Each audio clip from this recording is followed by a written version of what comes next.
Hello. So it's called Total Dark Mode, this live stream,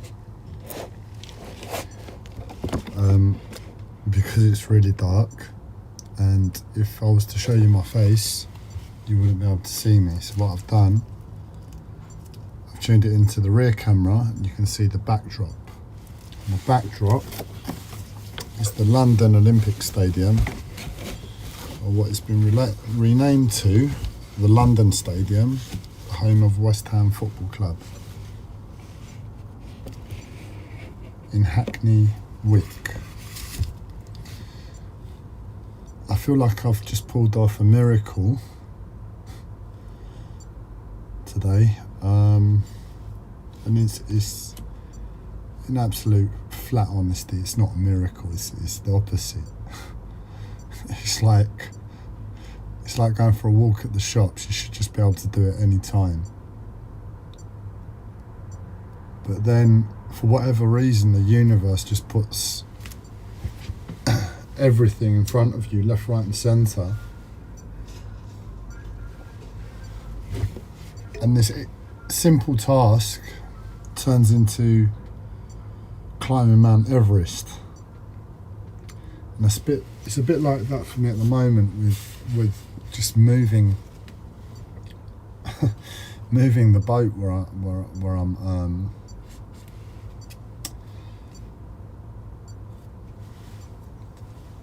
what I'm currently on.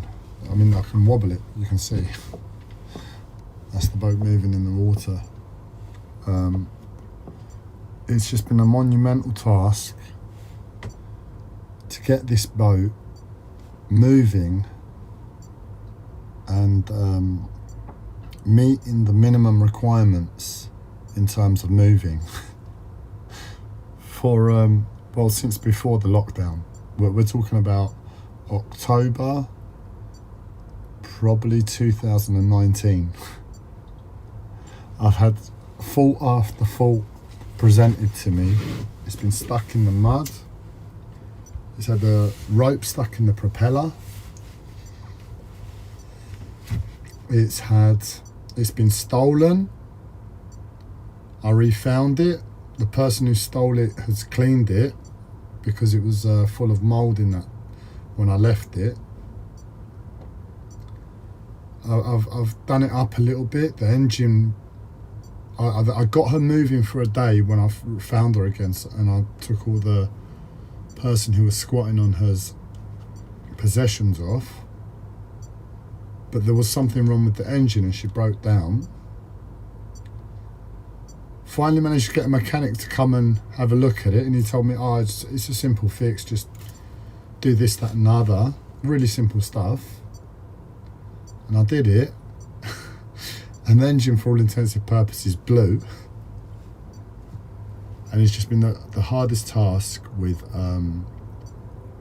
myself at the moment in life to find a mechanic to come by and tell me, don't worry about the engine, it's not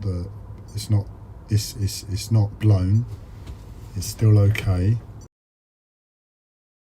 Because I overfilled it with oil. But the battery died. I bought a new battery, that one died. I bought a new battery again. Then I lost the keys. Then I had to find a new ignition switch. And anyway, I found the new ignition switch. And this is while I've been having my own problems and moving out of the flat and moving onto my own boat. And finally, today I managed to come to the boat. I tried to fit the new ignition switch, and where the old one was all in numbers, this one was all in letters, and I don't know a diddly squat about engine electronics. So I had to flick through Google and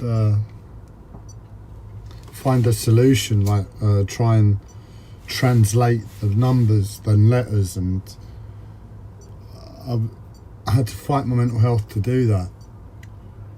I don't have, if you can imagine, this is like seeing the condition of my mental health, that's like a really easy task for me. That's the easiest task in the world. That's a really enjoyable task, like problem solving. With Google, I'm really good at it. I'm the best person I know at using Google to find answers. And my nervous system and my body is in so much pain and so stressed and so not with it.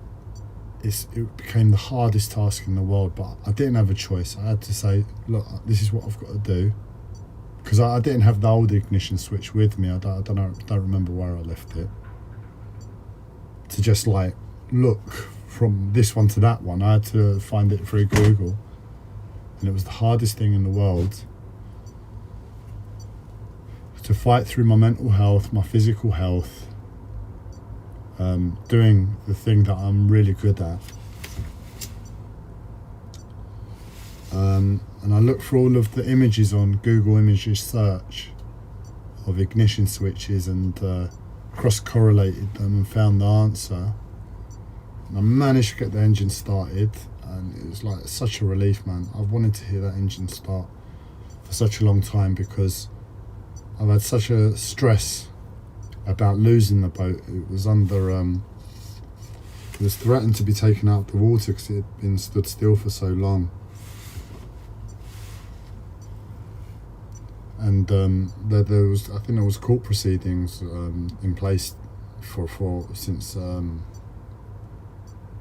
earlier this year.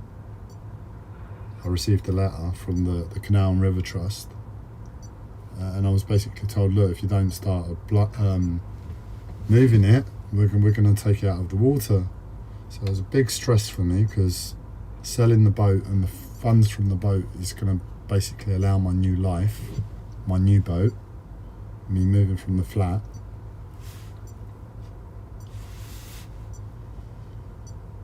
And I started it, and I was like, it was dark. It got dark when I finally got round to setting off, and I was like, flipping hell. The last few times I've tried to move it, it's just been a problem. It's like stalled in the middle of the water. It's got stuck. It's got stuff stuck in the propeller. If anything happens now, I'm going to find myself in the middle of the water, and I still need to fit like a leisure battery, which is like the battery where you run all your home electrics, and I haven't tested the electrics yet, so I wouldn't have been able to run the heat or anything tonight. So if I got stuck in the middle of the water, I'd have been freezing, and I would have had to wait until tomorrow morning for someone to pass by and nudge me to the side.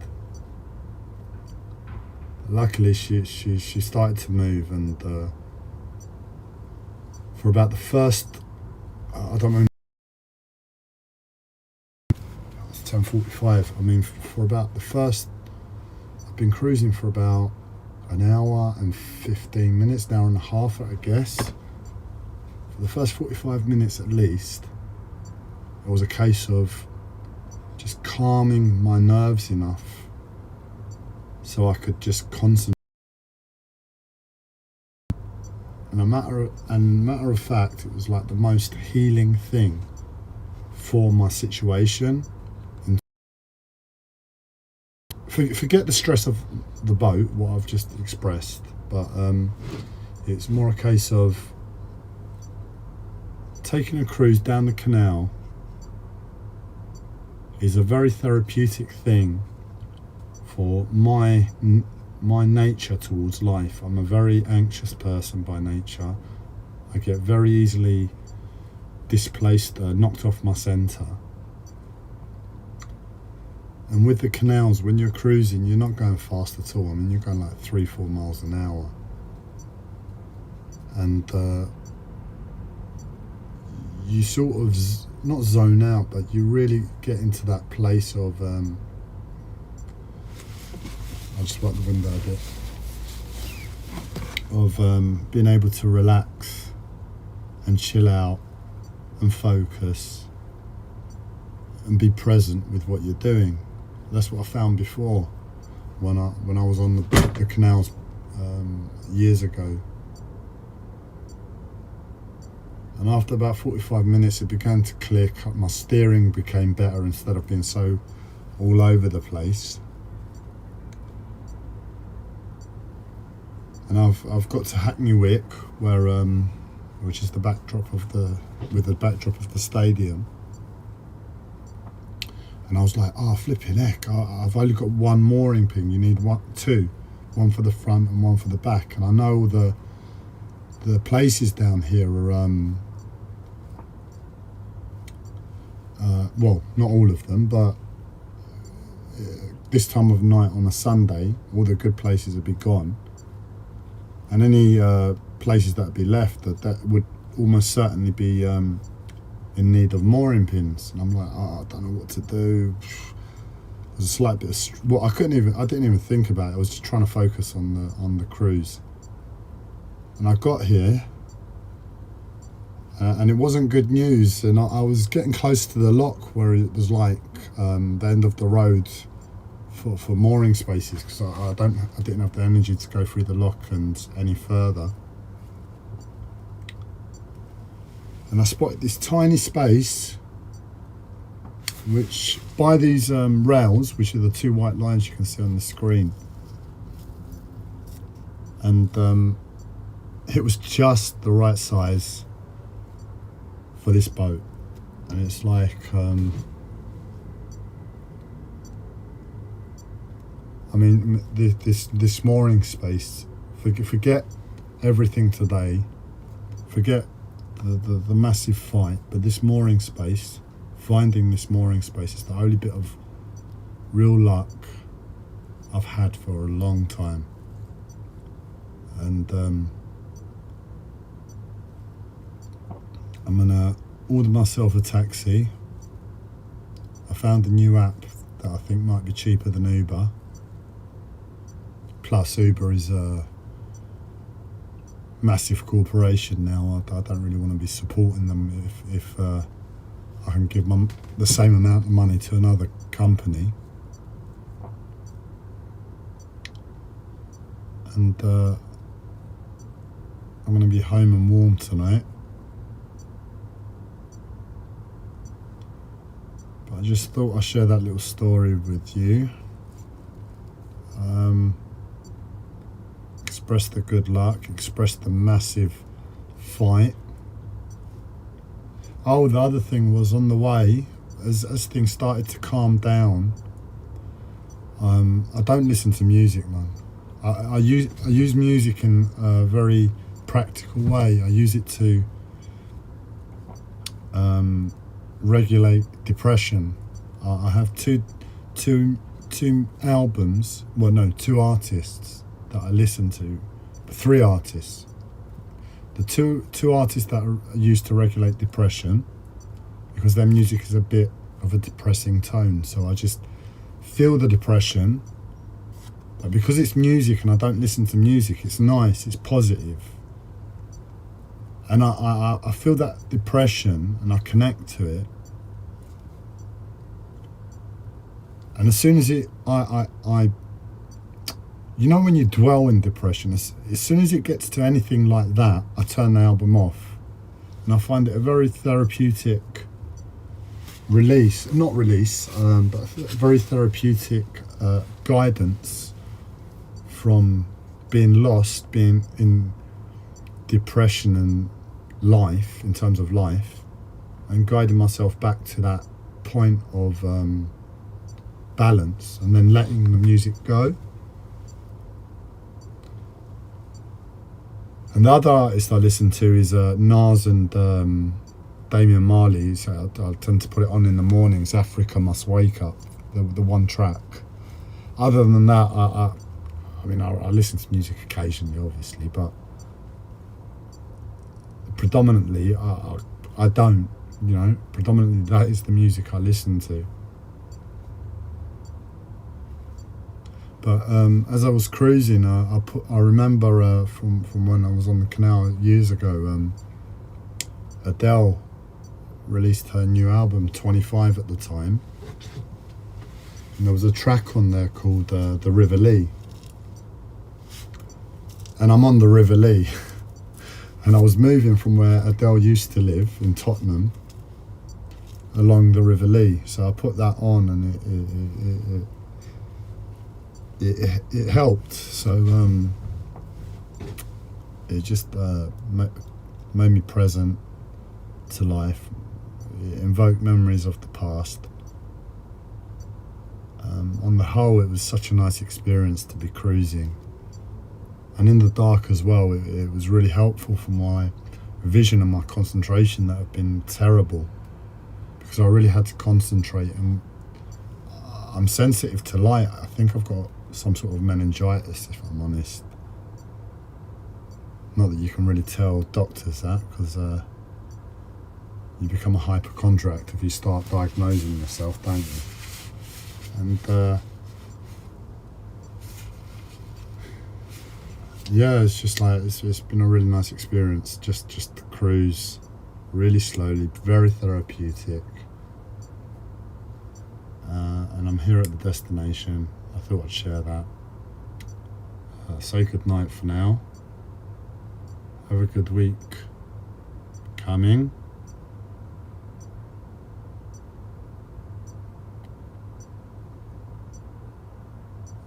And that's it. That's it.